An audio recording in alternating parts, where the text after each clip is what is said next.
geldiniz. Hoş geldiniz.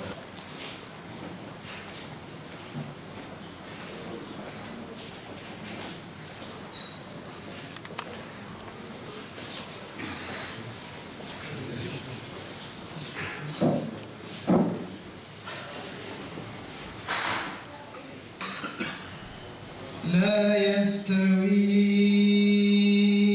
أصحاب النار وأصحاب الجنة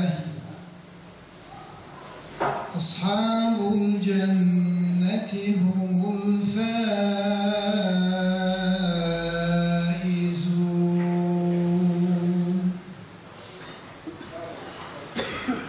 لو أنزلنا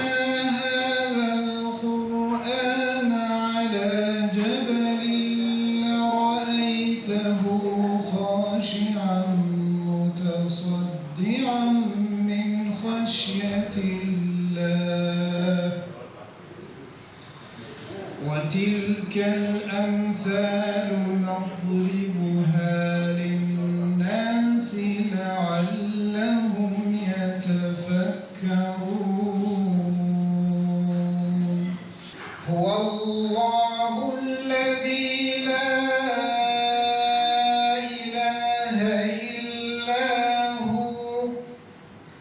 الملك القدوس السلام المؤمن المهيمن العزيز الجبار المتكبر هو الله الخالق البارئ المصور له الأسماء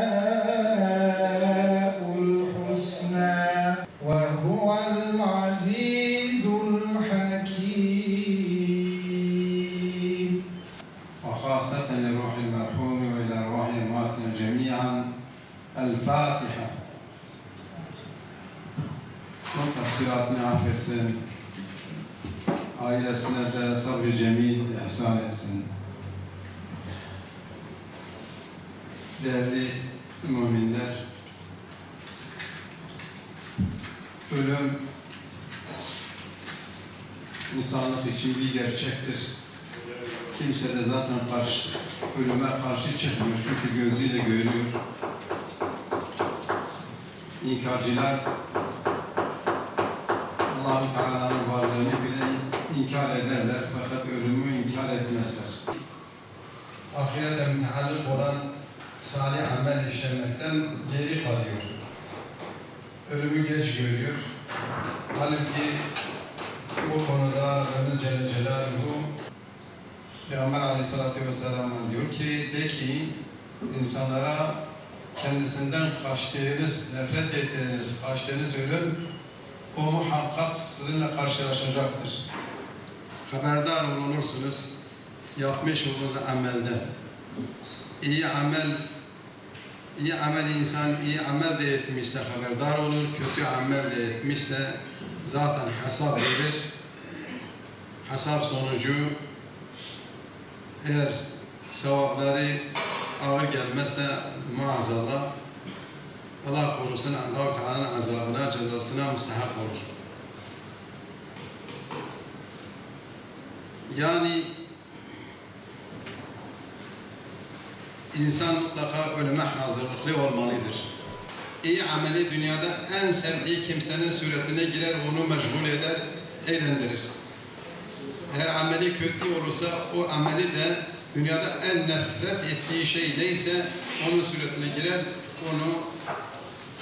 ona eziyet eder. İşte salih amel Allah-u Teala bize nasip etsin. Salih amel olmadan olmuyor. Mutlaka salih amel işlemek lazımdır. Madem ki bu uzun yolculuk vardır, dünyadan kabre, kabirden haşre, tekrar dirilmeye ve hesap vermeye gideceğiz. Hazırlıklı olmamız lazımdır.